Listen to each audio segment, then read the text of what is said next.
Alors, nous sommes aujourd'hui donc mardi, on est le 9 Iyar et nous sommes arrivés Daf Kaf Zayin de Bechorot, Daf Kaf Zayin.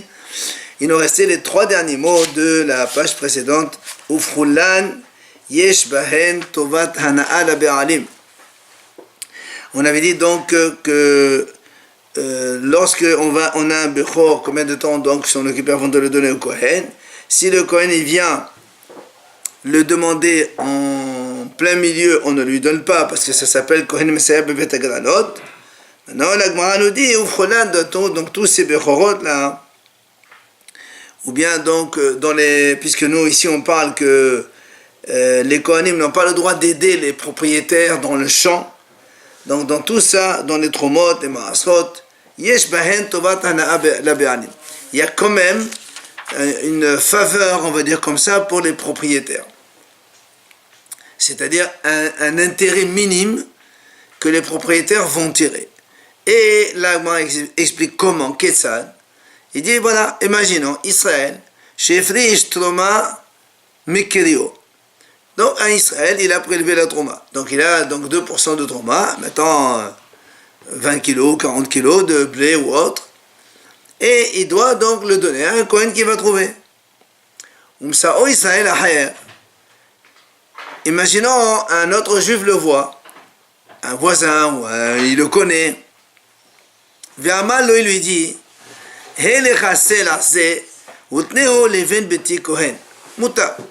Si Israël, donc, il voit ce Kohen qui a donc ce blé-là, cette trauma, il lui dit, voilà, je te donne 50 €. Et toi, en échange, tu donnes la trauma à mon neveu, non, à mon petit-fils. Parce que ça veut dire, le monsieur, c'est un juif Israël, il a une fille. Cette fille, elle est mariée avec un Kohen. Donc, le fils de donc, cette fille-là, c'est un Kohen.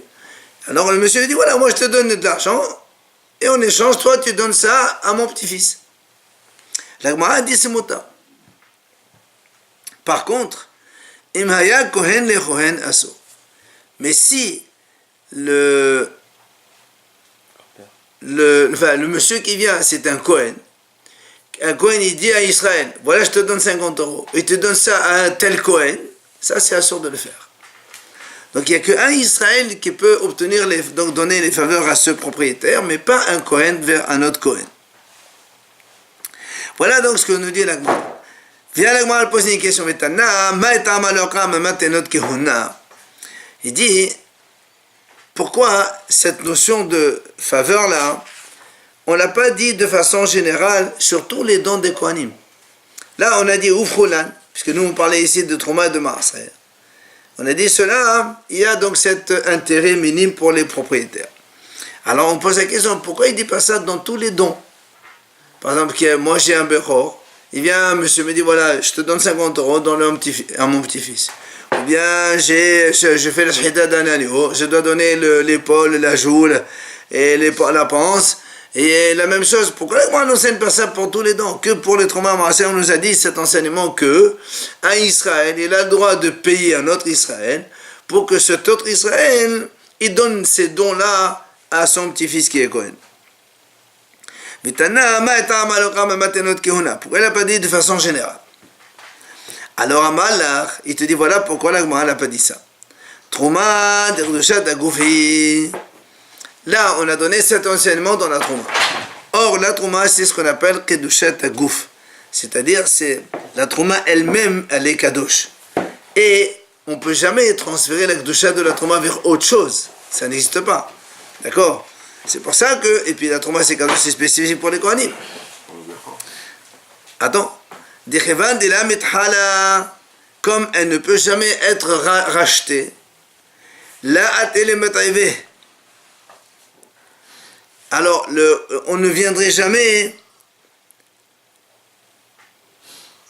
à se tromper. C'est-à-dire, comme le Kohen qui a reçu ça, comment il a reçu? Parce que son grand-père, il a donné de l'argent à un autre juif. Alors nous, on aurait pu dire, tiens, le petit-fils il dit, puisque mon grand-père il a donné de l'argent, alors peut-être que ça sert comme un rachat de ce qu'il m'a donné. Et donc maintenant, c'est plus de la trauma. Il dit ça, on ne peut pas parce qu'on sait très bien que la trauma, c'est kadosh.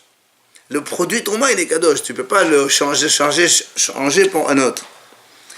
Par contre, Hané, les autres, c'est-à-dire, comme on a dit, le Bechor ou les Zero Alechayim Yekiva qu'on a dit tout à l'heure, Kivan Dirkdushat Damim Ninhu, puisqu'il s'agit d'une Kdushat d'argent, puisque nous on sait très bien que le Bechor, quand il a un défaut, le Kohen il peut le manger, mais il peut aussi le vendre à Israël. Ou bien Zero Alechayim Yekiva, si moi je fais la Shchita d'un agneau, et je donne l'épaule, la joue et la pensée à un Kohen. En soi, c'est pas un kadosh.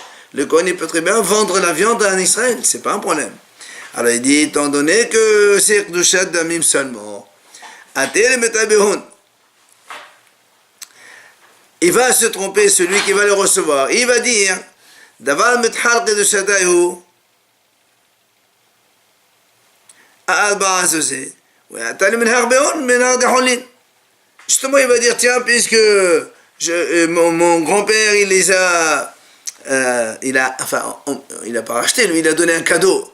Alors, il croit que cet argent, ça sert comme transfert, hiloul, et alors, il peut être dans ces cas-là, lui, il peut faire avec Menacholin et ne pas les manger, Birkdusha, comme un Kohen doit les manger. La première tente aussi. Hein? La première tente aussi. La première tente, en soi, c'est pas kadosh. Voilà pourquoi donc on a dit uniquement sur la Trouma de Maasot. Amar Rava, il vient Rava, il nous enseigne autre chose. Il dit, Trouma Husa la'ares, eba mishum kohen ha'meseyah bevet ha'granot. La Trouma de Husa la'ares, étant donné que la Trouma c'est uniquement en Israël, alors, mais la Torah c'est en Israël, mais Hachamim ils ont dit que même en Husa la'ares on fait la Trouma. Donc, il a dit Rava, dans ces cas-là, il n'y a pas de notion de Messiah Bet-Gananot. Ça veut dire qu'un Kohen, il pourrait très bien, en Houssas, en dehors d'Israël, aller aider un propriétaire dans un champ, un paysan. Comme ça, après, en échange, lui, il va lui donner le tromot. C'est pas un problème, ça. Et d'ailleurs, l'Agma a dit, Rav Hama, Yahivli, les chamay. Rav Hama, lui, justement, il donnait à son serviteur. Il avait un chamash Kohen. Il lui donnait, et le chamash, ça il lui rend beaucoup service, puisque c'est un chamash. Et donc en échange, il lui donne la trouma à lui. Donc tu vois, comme on est en Houssar, c'est mouta. Amad Shmuel, il vient Shmuel, il nous donne un autre enseignement. Tumat Houssar Aras Betela Berouf. Alors nous, on sait jusqu'à présent que la trouma, elle s'annule dans 100 fois. D'accord? Si elle est tombée à Trouma de Holin, si à 100 fois de Holin, on peut le manger nous, en enlevant donc la quantité de Trouma qui est tombée, moins que 100 fois, eh bien tout est assur pour nous, on va donc vendre ça à petit prix à un Kohen qui achète ça. Maintenant il dit Shmuel, quand on est en Hossa Ares, Trouma Betela Berov, tu n'as pas besoin de 100 fois, 1 sur 2 ça suffit. Si tu as 1 kg de blé Trouma qui se mélange avec 2 kg de Holin, ça y est, c'est annulé, tu enlèves 2 kg et tu manges le reste, c'est pas un problème. Et là, on va encore plus loin. Rabba, encore plus que ça, Rabba, lui, il le faisait exprès. Quand, par exemple, il y a des périodes où un homme il est tamé, il ne peut pas manger la trauma. Alors qu'est-ce qu'il fait, lui? Il prend la trauma, il la mélange avec Holin. Comme ça, il peut le manger. Puisqu'elle s'annule dans la majorité. Quand il a 1 kilo, il le met dans 2 kilos. Du coup, tout est Holin. Et il peut manger. Comme ça, il a de quoi manger pendant ces jours d'impureté. Quoi, ça marche volontairement? Hein? Oui, c'est ce qu'il a dit. Oui, c'est Houssas, attention, on parle de Trouma de Houssas qui est Hachamim. Ravuna parlait de Rav Yeshua, et la Gemara raconte encore autre chose. Ravuna, le fils de Rav Yeshua, qui mettra les Hamra de Trouma, quand on lui donnait du vin de Trouma, on lui donnait toujours de Houssas, qu'est-ce qu'il faisait?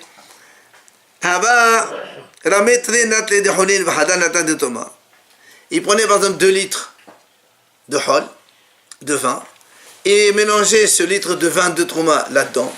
Donc ça fait annuler Berov. Après, qu'est-ce qu'il fait? Après, il enlève 1 litre du mélange. Donc du coup, ce qui reste ici, c'est hol, puisque c'est battel Berov. Qu'est-ce qu'il fait après? Il rajoute un litre et il enlève un litre. Il rajoute un litre et il enlève un litre. Au fur et à mesure, comme ça, il met toujours donc... ça veut dire que la trouma, elle s'annule toujours dans deux. Il avait 2 litres de hol. Et il rajoute un litre de trouma. Ok? Ça fait on a 3 litres. Et les 3 litres, ils sont au moutard. Hol. Il enlève 1 litre. Parce qu'il faut enlever celui de trouma qui est tombé. Les 2 litres qui me restent, c'est 2 litres. Hol. Alors maintenant, je sais qu'est-ce qu'il fait. Il rajoute un trouma et il enlève un, etc. Ça, tout le temps, il a du hol en permanence. Alors là, il transforme le trouma en hol en fait. Mais c'est la première fois, ça y est, c'est transformé. Non, ici on lui donne le corps trouma. Il mélange avec. Encore une fois. Autant de fois. Ben, Shmuel, hein? Il était quoi? Qui ça? Bah, Ravuna, bien sûr. Si on te le dit. Alors pourquoi il a annulé? Et parce que. Il pouvait le voir. Et non, parce que si imagine, il veut manger donc, pendant qu'il est tamé. Il faut qu'il ait. Évidemment. Sinon, quand on est tamé, alors imagine, il a plein de litres de trauma. Et qu'est-ce qu'il fait pendant qu'il est tamé? Il ne peut pas les manger. Il va rester là-bas. Ve'amad Shmuel. Shmuel, il dit encore autre chose. Tulmat husal haaretz, ochel veholech ve'hakach mafrish. Shmuel, il dit comme ça. Dans Trumat husal haaretz, on peut très bien, ochel veholech, par exemple, il a 100 kilos de récolte. Donc il doit prélever 2%, 2 kilos pour le trauma, pour le kohanim. Il dit, en husal haaretz, il peut très bien commencer à manger. Il mange. À la fin, il prélève, c'est pas un problème. Alors qu'en Israël, c'est assourd. Il faut d'abord prélever les 2 et après manger le reste.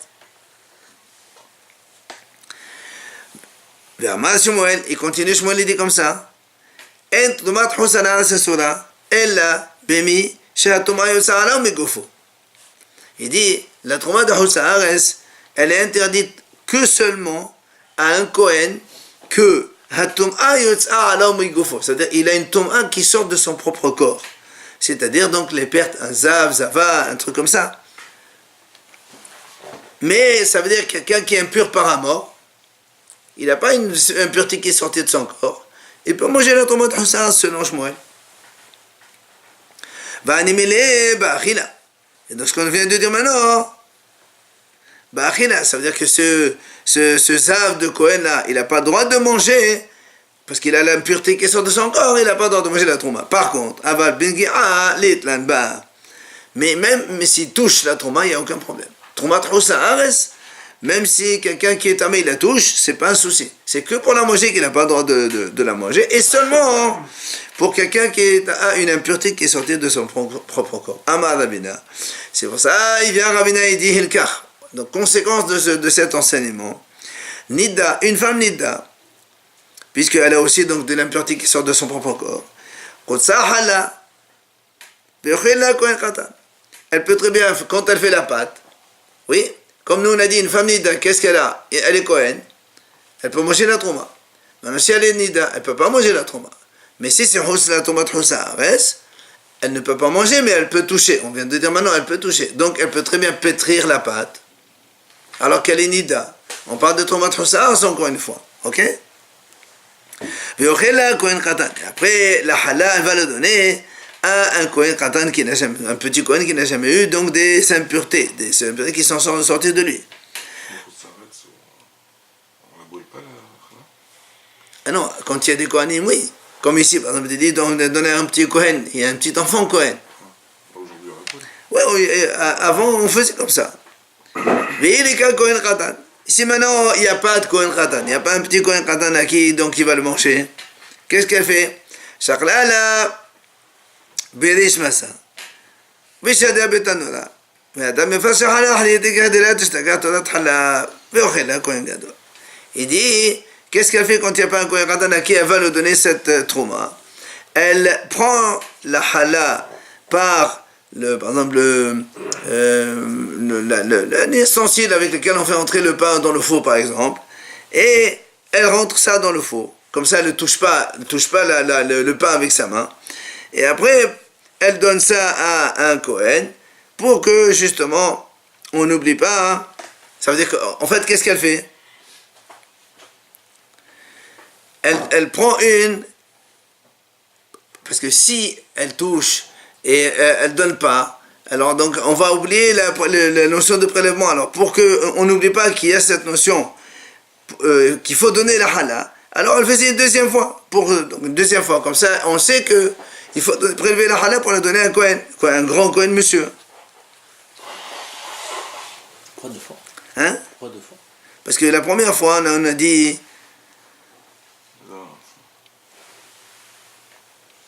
non, parce que la première fois elle la touche pas avec sa main pour ne pas que... Non, la première fois on a dit, oui c'est ça, elle la touche, non, la première qu'elle fait, elle la touche pas avec sa main, elle la met dans le four, et après elle prend une deuxième qu'elle prélève avec sa main, et celle-là elle la donne à un grand Kohen monsieur, puisque nous on a dit que l'angi'a ça rend pas impur, pour ne pas que on oublie qu'il y a une hala. Donc elle va dire quelque chose d'impur. Pourquoi elle touche pas? Oui, parce que nous on a dit le fait de toucher c'est pas grave. Ouais, pourquoi elle touche pas? Bah, ça c'est le premier. Le premier pourquoi? Pour que justement on n'oublie pas qu'il y a une hala, qu'en Israël la hala elle est tmea, il faut pas toucher. Rav Nachman et Rav Abraham et Rami bar Hama, l'Agman raconte, il y avait trois hachamim, Rav Nachman, Rav Abraham et Rami bar Hama, ils étaient sur un bateau. Salih Rav Abraham les Afnouye. Rav Abraham il est allé donc faire ses besoins. Et sur le bateau, elle est venue une femme devant les deux autres qui restaient, Rav Nachman et Rami bar Hama. Elle est venue leur poser la question.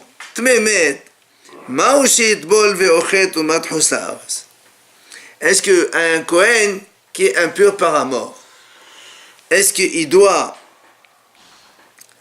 quand il fait la tvila, puisqu'il est tmémet, il peut manger la trouma de Houssaares sans attendre la tombée de la nuit ou pas? Nous, rappelez-vous combien de fois on a dit que quand on est en Israël, même quand on fait le mikvé, il faut attendre obligatoirement la tombée de la nuit pour manger la trouma. Alors elle leur a dit maintenant, quand on est en Houssaares, est-ce qu'il doit attendre la tombée de la nuit même s'il a fait mikvé, ou bien comme on est souple dans votre instant, il peut la manger dans l'après-midi même après le mikvé? Alors, c'est la question qu'elle leur a posée la femme. Amal et Rav Nachman et Rami bar Hama. Rav Nachman, il lui a dit à Rami bar Hama, il lui a dit,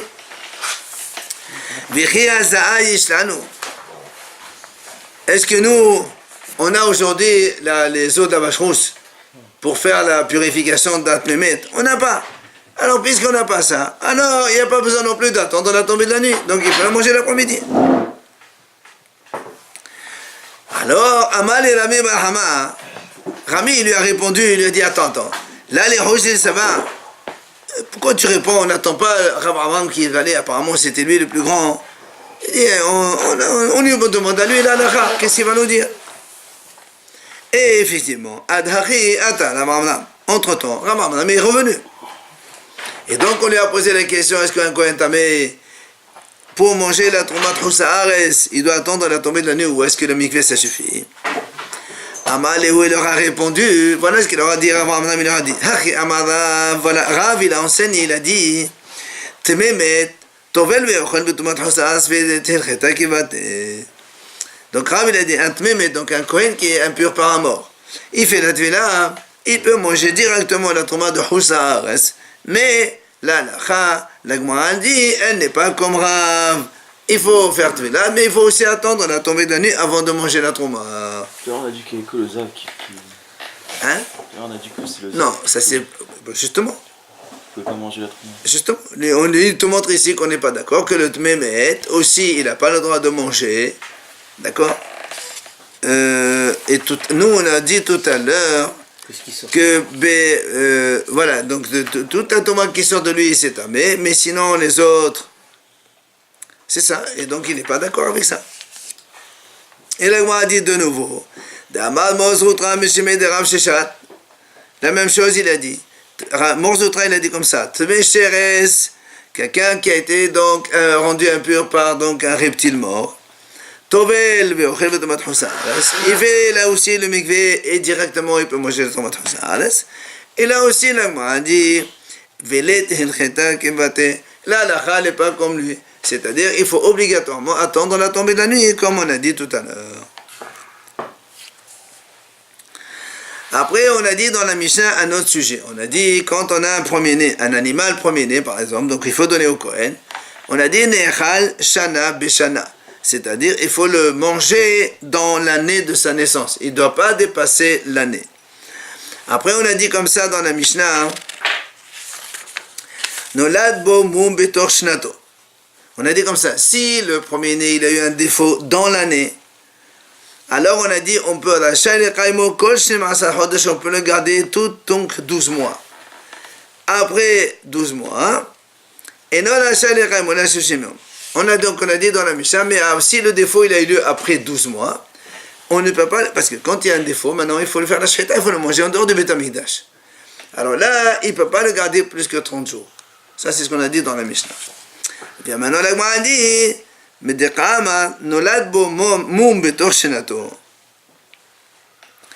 on a dit comme ça, il a eu un moum dans l'année, betor shnato, dans son année à lui.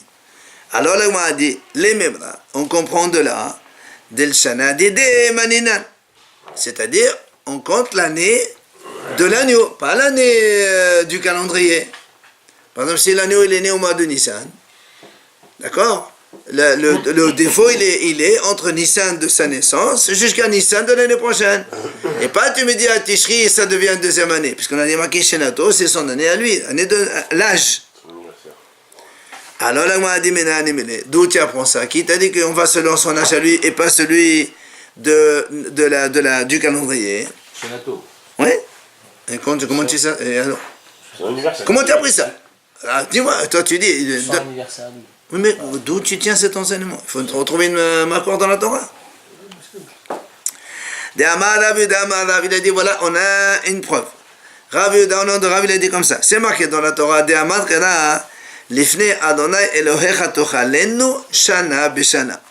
À propos du premier-né, la Torah dit voilà, il faut le manger devant Hachem, Shana Beshana. Pourquoi tu dis Shana Beshana? C'est quoi Shana Beshana? Une année dans une année. Alors il dit, qu'est-ce que ça veut dire une année dans une année? Qu'est-ce que ça veut dire une année dans une autre année? Une année dans une année, ça veut dire quoi? De là on apprend, Omer, Shana Shel Bechor. Parce que si la Torah dit Shana, on a compris que c'est l'année du calendrier. Toi tu me dis Shana, Beshana, une année dans une autre année. Ça veut dire quoi? Ça veut dire que c'est justement ce cas-là de Bechor qui est né à Nissan. Les 6 mois, c'est la fin de l'année du calendrier. Et après, il y a une autre année qui commence, c'est celle du Bechor. Shana, Beshana. Vous avez compris? Donc c'est là où on apprend que on va selon l'année de naissance et non pas l'année du calendrier. C'est une année de naissance qui rentre dans l'année du calendrier, en fait. Ça, c'est ce qu'il a dit Rav. Deve Rav. Maintenant, dans les yeshiva de Rav, on a expliqué autrement. On a dit, Tana, on a enseigné comme ça. Shana Beshana, ça veut dire quoi Shana Beshana? Ce mot Shana Beshana, il veut dire Yom Echad Beshana Zo ve Yom Echad Beshana Zo.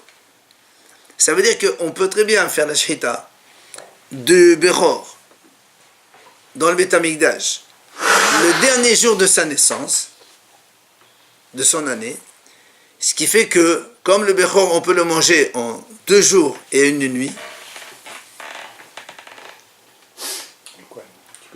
Le Bechor, on peut le manger en 2 jours et 1 nuit. Donc si je le fais la shrita aujourd'hui, que c'est la fin de son année, je peux le manger même demain, même si au-delà on dépasse d'un jour l'année suivante. Voilà, de l'année suivante. C'est pour ça Shana Beshana. C'est ce qu'il dit. Limed ala Bechor shenechal sheyamim velayla echad. De là on apprend que le Bechor, lui, se mange en 2 jours et 1 nuit. Alors, vient la Gemara dit, Udverav Menalho. D'où ils ont appris dans la yeshiva de Rav que on peut le manger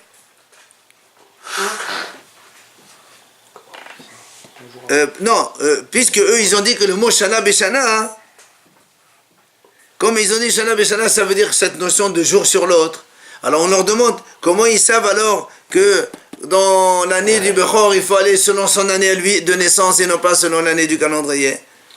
N'oublions pas, Rav, il a donné la preuve de ça, du mot Shana Beshana. Comme on dit, une année dans l'autre.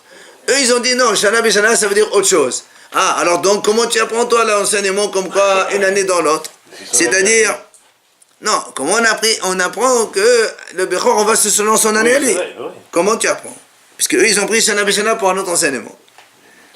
Alors, il te répond, Yalfi, mais Kadashim. Eux, ils apprennent ça des Kadashim, des sacrifices habituels.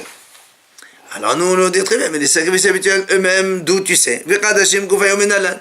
Où tu as vu que les Kadashim, on va selon leur propre année, et non pas selon l'année de calendrier. Amar Abraham ben Yaakov Amar Kena Keves ben Shenato. Il dit parce qu'il y a marqué dans la Torah, Keves ben Shenato. Shenato à lui. L'agneau âgé de son année à lui. Donc c'est son âge de naissance, l'année de sa naissance. Shenato, Shelo, Velo Shana Shemenan Olam. D'accord? Voilà donc une preuve. Maintenant, là, moi, elle revient sur Rav qui a utilisé Shana Beshana pour dire justement c'est son année à lui, pas de celle du calendrier. Alors, d'où il a prouvé Rav? D'où il a appris que le Bechor, on peut le manger en 2 jours et 1 nuit.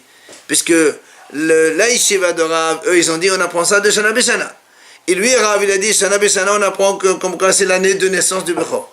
Alors, où tu apprends toi qu'on peut le manger en 2 jours et 1 nuit? Alors il dit, il apprend ça, Rav de, le passage qui dit, mais Usaram yihilach, kahazet enofa urshok hayamin. À propos toujours du Bechor, la Torah dit, Usaram yihilach, la chair, donc la viande, c'est comme hazet enofa urshok hayamin. Comme le hazet enofa, la poitrine qu'on fait balancer, urshok hayamin est la patte arrière droite. Qu'est-ce que c'est ça? Il dit, et ça, ce sont ce qu'on donne au Kohen quand un homme il apporte un korban shlamim, il lui donne la poitrine et la patte. Alors, comme là-bas, comme dans les shlamim, c'est marqué dans la Torah 2 jours et 1 nuit, alors, chez nous aussi, dans le Bechor, on va dire 2 jours et 1 nuit. Comme on a fait donc. D'accord, mais là, ça ne va te dire, il ne démontre pas que c'est son année. On ne parle pas de son année. Ici, on est en train de montrer qu'on peut le manger en 2 jours et 1 nuit. Alors, et ça, on apprend ça de Shlamim, puisqu'il y a marqué le Bechor, c'est comme Hazet en Orshah Ramin. Et le donc de Shlamim, c'est en 2 jours et 1 nuit. Alors là, c'est le Bechor, 2 jours et 1 nuit. Et on voit dans le passage qu'on parle du Bechor. Le passage, il dit, où c'est que c'est marqué? Oufsalam yelach. Le passage, il dit là-bas, à propos du Bechor, c'est marqué Oufsalam bi Bechor Mishta'el. Là-bas dans Parashat Korach, il y a marqué dans le Bechor, on dit comme ça. Alors, la Gemara dit Vidach, l'autre Hachamim de la Yeshiva d'Arav, que eux ils ont dit Shana Beshana, on apprend que c'est en 2 jours et 1 nuit. Alors qu'est-ce qu'ils font avec Oufsaram Yehelach? D'accord? Alors il te dit non. Et Mehatam, si tu me dis de là-bas, c'est Oufsaram Yehelach, moi, moi, je peux te dire pourquoi tu veux comparer ça à Shlamim. On compare ça à Korban Toda. Korban Toda, il se mange en 1 seul jour, pas 2 jours. Parce que ça existe dans Shlamim, ça existe aussi dans Toda. Alors, qui t'a dit qu'il s'agit de Shlamim? Peut-être qu'on compare ça à Toda. Et donc, c'est en 1 seul jour.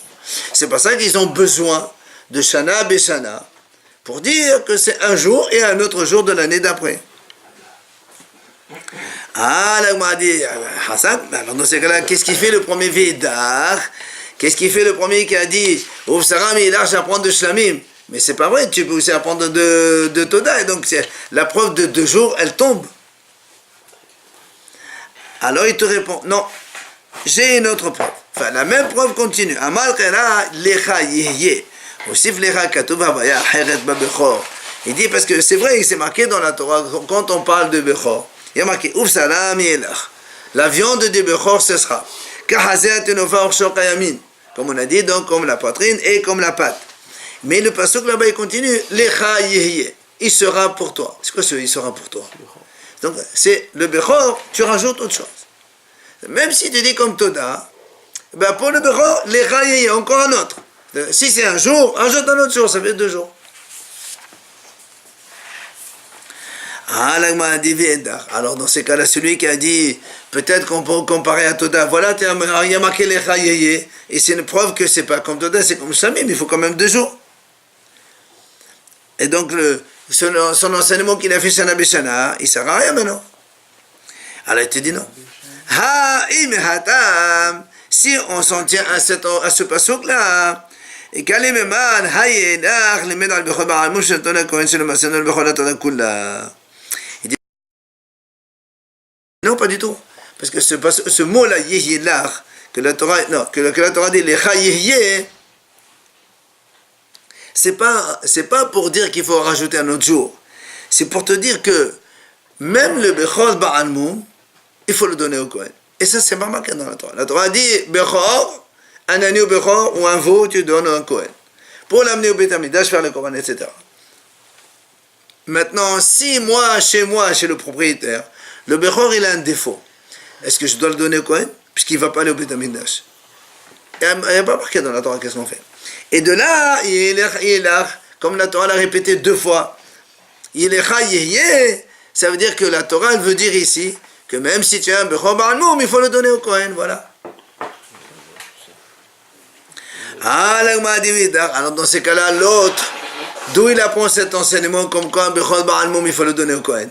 Puisque lui, il a dit les chayeye, c'est pour dire que c'est 2 jours et 1 nuit. Pour le Bechor comme pour Shamim. Mais alors comment il apprend que lorsque le Bechor il a un défaut, il faut le donner au Kohen? Amal Ufsaram et Hatam et Had Ba'al Mum. Il dit à marqué Ufsaram. Ufsaram, c'est la viande au pluriel. La viande de E. C'est quoi de E? Tu parles d'un Bechor. Pourquoi E? E, c'est les 2 Bechor. Le Bechor normal, qui est intègre, et le Bechor Ba'al Mum. Les 2, oui, là tu dois le donner au Kohen. Donc il n'y a pas de problème. Ah, l'Agma dit Védar. Alors l'autre, qu'est-ce qu'il me dit? Non, j'ai besoin, voilà, ou Saram c'est au pluriel. Donc tu apprends pour les 2. Tu n'as pas besoin d'un autre passeau. Il te dit non. Ou Saram, il te dit non. Le mot Saram, c'est pas la viande des Bechor intègres et Bechor avec un défaut. Le mot Saram, c'est la viande de tous les premiers-nés d'Israël, on parle. Quand tous les bénis Israël, quand ils ont un Bechor, ils doivent le donner au Kohen. Et donc, du coup, les Chayeye, c'est pour le Ba'al Mum.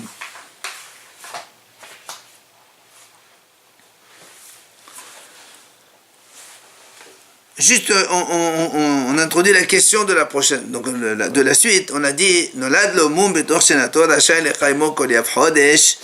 Si donc le Bechor, il a eu un défaut la première année, enfin dans son année, on a marqué comme ça dans la Mishnah, rachai lechaimo kol yav chodesh, on peut le garder tous les 12 mois. Mais si c'est après, il y a marqué 30 jours. Alors l'Agma a posé une question. Eh bien, il y a la Mishnah, quand elle a parlé, c'est un petit peu ambigu. Pourquoi? Parce qu'on peut comprendre de 2 façons. Et la Gemara, justement, elle pose la question, comment il faut comprendre? Est-ce qu'on va dire, non, si le Bechor, il a eu un défaut dans l'année, dans son année donc, alors, là, est-ce que ça veut dire, je peux le garder 1 an, tous les 12 mois, plus 30 jours après l'année? Ou bien, au Dilma, ou bien il faut comprendre autrement. Là,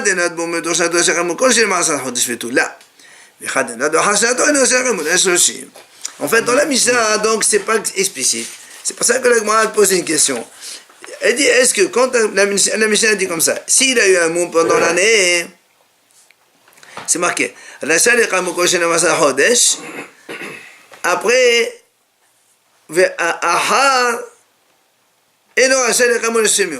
veut dire, est-ce que quand il a eu un défaut dans l'année, je peux le garder donc toute son année de naissance plus 30 jours et pas au-delà? Ou bien, il faut comprendre comme ça. Si le défaut il est né pendant l'année, tu dois le garder que 12 mois et c'est tout. Maintenant, si le défaut il a eu après l'année, comme aujourd'hui maintenant qu'on ne peut pas l'amener au Beth Amikdash. Imagine moi j'ai un Bechor.